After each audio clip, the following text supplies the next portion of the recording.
Hi folks, I am recording this on a Thursday afternoon when I am looking very unusually presentable. I actually had to go and do something face-to-face today, which is kind of unusual for me these days. So I thought that whilst I am maybe a little more, like I say, a little more presentable than usual, for those of you on the video, I'll do this. I don't think it really matters, it's the same content, but hey, it's a little bit of a change of pace. Regardless, I want to jump into what for me was the story of the week, possibly the story of many, many weeks, which is the one I alluded to last week around the pathology reports for this Indian website. Now, this website is called, or rather the company who has a website, is called Health Solutions. Now, the solution that Health Solutions came up with in order to distribute their pathology reports to, well, kind of to everyone, was to put them in a folder with no access controls and directory listing enabled. So 43,203 files sitting in this folder. Now, I mentioned a little bit about it last week. I couldn't name who it was because I was still trying to get it cleaned up. And the problem I was having was that no one was answering my contact attempts. So email was bouncing back. No one was responding to the contact us form. Who is details? Mail was bouncing back from those guys as well. I was trying to get people in India, in Mumbai, where these guys are based, to give them a call and say, hey, your data's kind of all out there, kind of leaking. I eventually got a BuzzFeed reporter. And this guy was great, really good. He got in touch with them. And he got some comments. Now, I'm going to link to this blog post in the notes for this recording here. And you might want to go and read it all in detail, but particularly for those of you listening to this on the podcast, I know a lot of people just listen to the audio, may be driving, may not have access to the PC. Let me give you the highlights because this is just absolutely mind-boggling. So the BuzzFeed reporter's gotten in touch with Health Solutions, and the guy from Health Solutions, first of all, has said, we are not the doctors. We and our franchisees merely do the blood tests and maintaining doctor-patient confidentiality is not our problem. So have a think about this for a moment. Because what the guy's saying is, we went and did all of these pathology tests which were requested by the doctor. We whacked them all on a folder share. Anyone could download them, but this is not doctor-patient confidentiality. I mean, what the hell was he thinking? So anyway, he said that. Now, this is where it gets, every time you think it can't get worse, it gets worse. So the next thing he does is he says, look, we are moving to a new domain in January and retiring the existing website, so these problems will be fixed in Jan. Now, he said that on the 1st of December. So he's saying, don't worry about it. We're going to leave this stuff exposed for at least a month. And his next quote is, but till then, we are not planning to do anything about this. Now, this is what it sounds like. This is personal health reports, okay? So tests, blood tests for things like everything from does the fetus of a pregnant lady possibly have signs of Down syndrome? Does this individual have HIV? You know, this is the level of tests. And we know that there were tests for things like HIV because, as I show in the blog post, without downloading anyone's files, you can just do a Google search because Google has indexed it. So you could do a Google search for in URL and then the path where they were, and then give it a space, HIV. And you would see previews of the documents which would show not only the person's name and their age and other person identifiable data, but the results of their HIV tests. And this is the stuff these guys are saying they're not going to remove. It gets worse. It goes on. BuzzFeed obviously did look at some documents, and they've come back and said some of the people in there were as young as 17. They've also said Health Solutions told them that they had been hacked several times. Now, I'll come back to that because we learn more about that a little bit later on. Health Solutions also said the data leak was 6 months ago, and by now we already have a new server. Obviously, that server not so well configured. A few other things in here. Let me get to the interesting bits here. The Health Solutions spokesperson says the lab's website was developed by a third-party developer that he described as a personal friend. Now, for those of us working in technology, how many times have you heard someone say, yeah, I got this website developed by this friend's daughter's cousin's best friend's dog, or whatever, right? Like some personal nepotistic relationship where someone does a little bit of web development on the side. And all the dots start to join now, because you're going, well, hang on a second, like no wonder it was so badly done. He's gone out and just found someone who's convenient. And then as we go on, I've sort of pulled this apart and figured out that it's someone who has just finished university who's built this. Look, the poor guy probably doesn't know what he's gotten himself into. He's bitten off more than he can chew. We've found a bunch of other websites sitting there on the same IP address, absolutely nothing to do with the whole context of pathology reports. And then as I've pulled this apart even further, I have found a remote shell which has infected the machine. So someone has uploaded a shell which was called, what did they call this one? I can't remember what they called it. But it's a freaking remote shell. Either way, like this is kind of not what you want. So anyway, they had this remote shell running on their machine, which was really not good because a remote shell, in fact, this particular one then has access to a whole bunch of commands that'll do things like let you run arbitrary SQL, do port scanning, send mails, just nasty, nasty stuff. And I'll leave you with this bit. And this is sort of the big takeaway as to how this went so bad. And I've got this here in bold text on the blog post.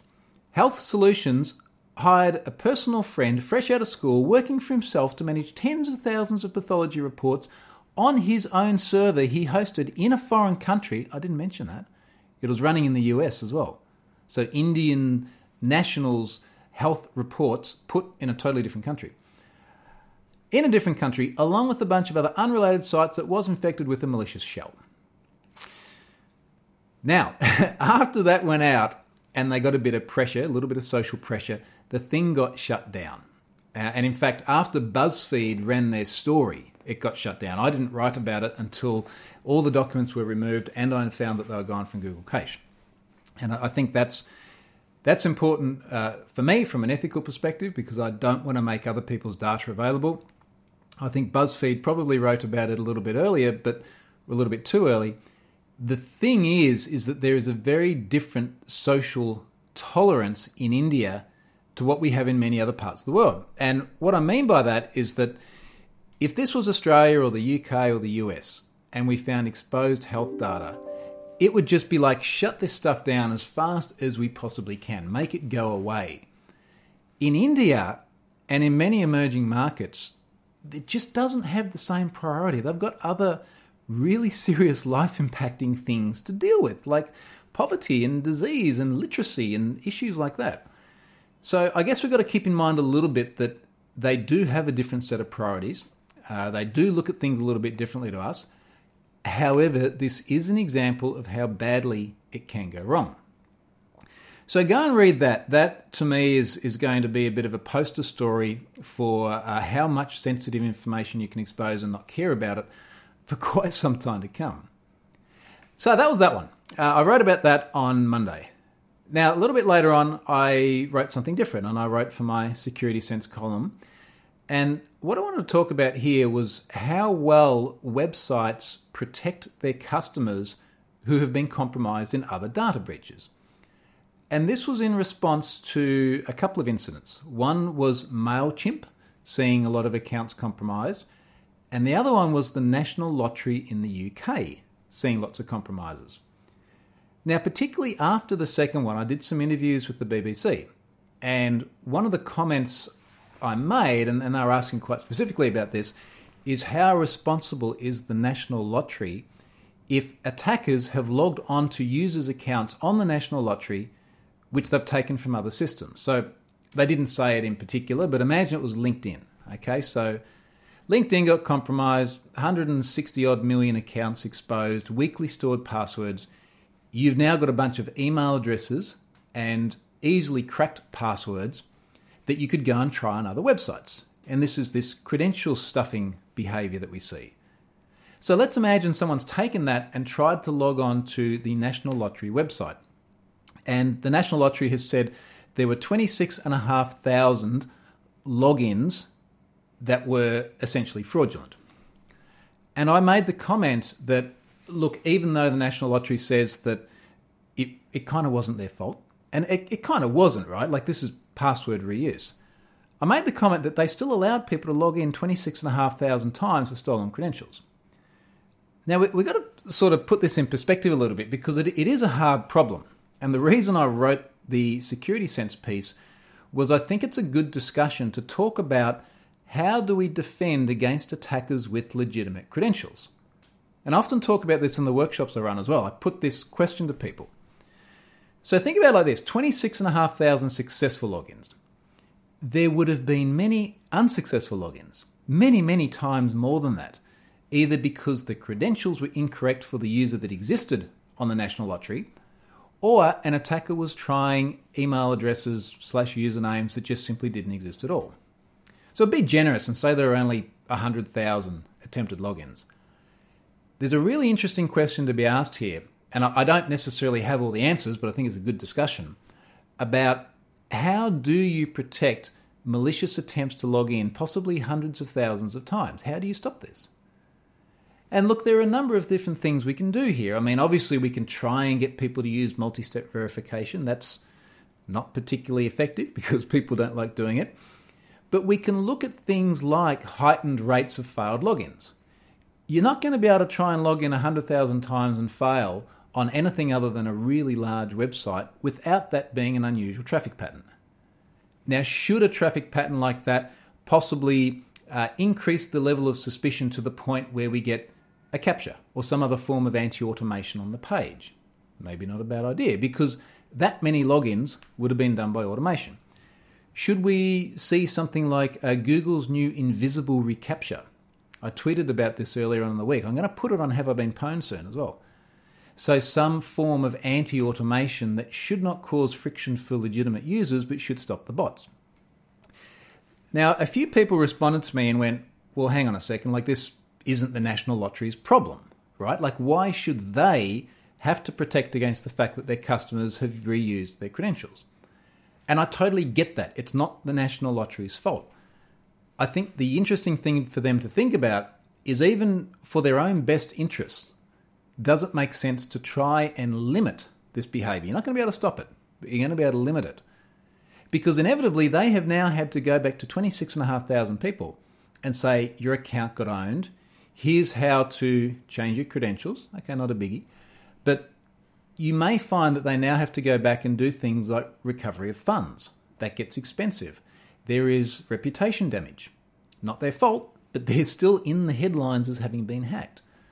So there are many reasons why there is a vested interest in these organisations trying to stop this sort of thing from happening. And I guess the final takeaway from this is that if your entire authentication process is nothing more than there's an HTTP post with a username and a password, do they match, you're going to have these sorts of problems. So that was that one. Now, another one. I did this Have I Been Pwned Ask Me Anything, which I've been talking about for a while. This is part of the 3rd birthday celebrations of Have I Been Pwned, and it all went pretty well. So I used YouTube Live. I set the whole thing up. I started talking probably 5 minutes before schedule just to make things work. I had a bunch of people join. I always had somewhere between about the 80-90 range of people currently online watching it. I spoke for about 2 hours, so I assume plenty of people dropped off and others came on. I got lots of interesting questions. I learned a few things along the way. I learned something I already knew, which is my bandwidth sucks and my up speed was kind of crap. So the bit of video I did at the start didn't work so well, didn't sync so well with the audio. So that's a note for next time. I had my mate Scott Helm do comment moderation, which was really good. There were a couple of nutjobs who snuck in. You wouldn't believe this, but there are a lot of nutjobs on the internet. So a couple of nutjobs, he kept them out, which was good. And that's the nice thing about moderation. You just mute them, ban them, kick them out, and you focus on the good things. So he sorted that out. That was good. And I got some good questions. And then what I did towards the end of it, right at the tail end, in fact, is I published a blog post where I made 1.4 billion records from Have I Been Pwned available for analysis. Now, what I actually did is I took all of the records in the system, which is almost 2 billion, and then I distilled that down to just the unique email addresses in the system, which was then sort of 1.5 something billion. And I then removed all the ones that only appeared in a sensitive data breach. And in fact, I took out all the sensitive data breaches altogether. And what I eventually boiled it down to is 1.4 billion rows that explained which sites an account had been compromised in. I obviously don't display the account. So say my record, I've been in 8 different breaches. You don't see my email address, you don't see my domain. All you see is a row with my 8 different unique sites on it. So I took those and then I aggregated them because there are a bunch of people that were, say, only in the LinkedIn data breach. There's like 100 million of those rows only showed LinkedIn. So instead of having 100 million rows, there's just one row that says LinkedIn and then there's the 100 million next to it, the number. So effectively it's a group by. And that was really good. I wanted to put that out there to give people data that they could analyze and do interesting things with because I kept getting requests to do this and I was always reluctant to give anybody anything because of the privacy risks. So instead of sort of saying no to everyone or trying to do this on a case-by-case basis, I sat down, deduped as much as I could, produced it all, put it up there. It's now pretty extensively torrented, distills down to something like 13 megabytes by the time it's all zipped as well. And I'm seeing some really, really neat analytics done out of it. So there's a couple of dashboards in particular people have done that are really cool, and they show the associations between data breaches. So they've got lines going everywhere, and they're sort of showing here's how people appear in sort of clusters of breaches. And you can start to draw some interesting insights into that. So that was really good. I'm glad I made that data available, and I'm glad people are doing some cool stuff, and I hope we see a lot more as time goes by. Last thing, I did a blog post just today. I'm actually recording this on a Thursday afternoon, my time. So maybe my bandwidth will let me get this up a bit earlier this time. And I did this blog post on CSP, Content Security Policy. And the blog post was all about how I screwed it up. And in fact, I will take some blame. The title of it was How Chrome's Buggy Content Security Policy Implementation Cost Me Money. And as much as I'm taking some blame, there was a bug in Chrome. And here's what happened. I've got this donate page on Have I Been Pwned? Because unbeknownst to me, some people actually want to send me money for something I give them for free. So that's cool. I did the donate page, and there's these buttons you go down and click on in order to donate me, say, some beer or coffee or something like that. And what happens is you click on the button, you fill in some stuff on Have I Been Pwned, you click submit, and it makes an HTTP post that targets blank, so it opens in a new tab, to PayPal.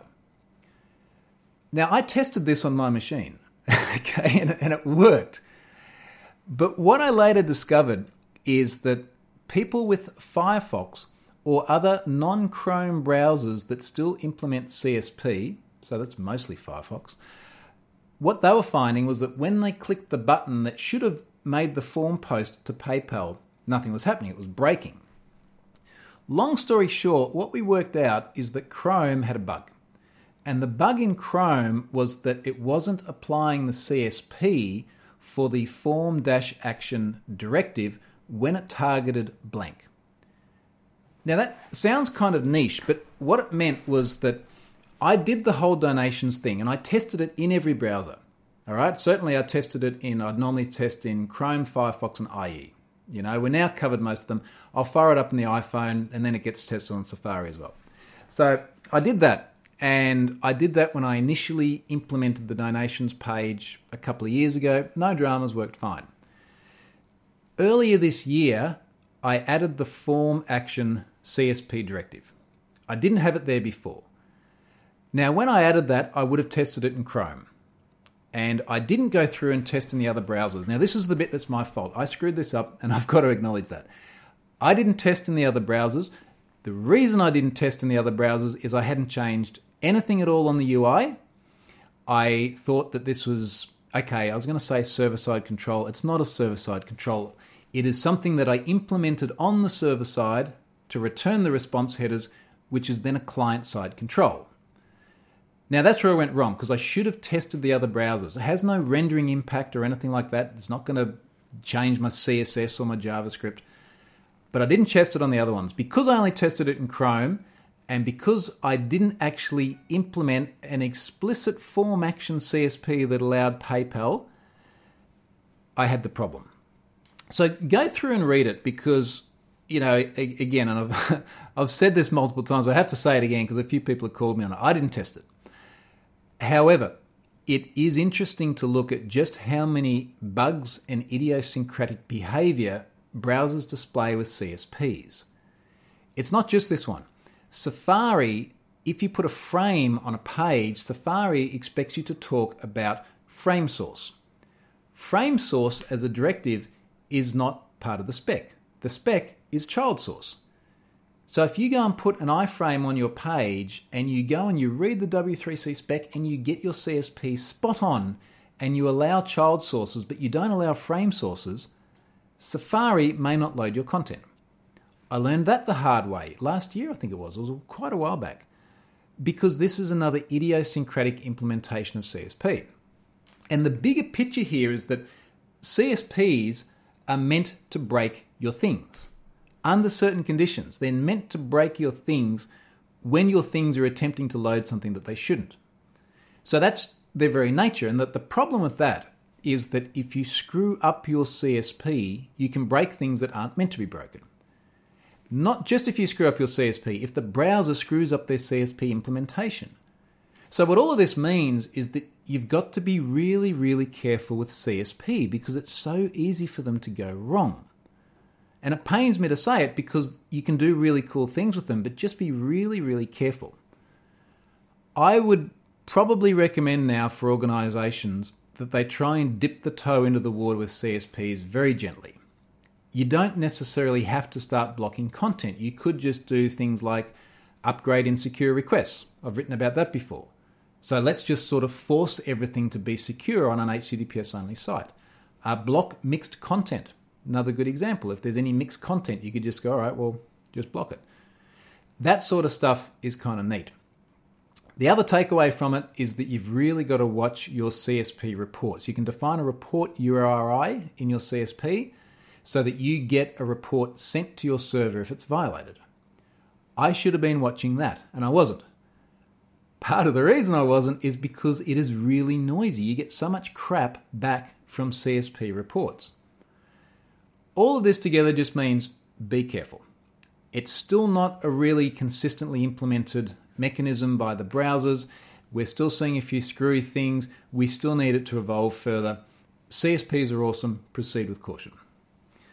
Final thing. Sponsor this week is Terbium Labs. And Terbium do some dark web intelligence-y things.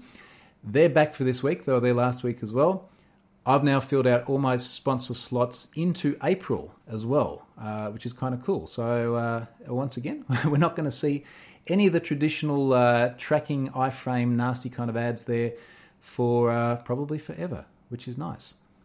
So thanks very much for watching. I know these are getting longer. I just seem to have more and more stuff that happens each week. And I appreciate everyone giving me your feedback both on the video and on the podcast. Thanks, folks.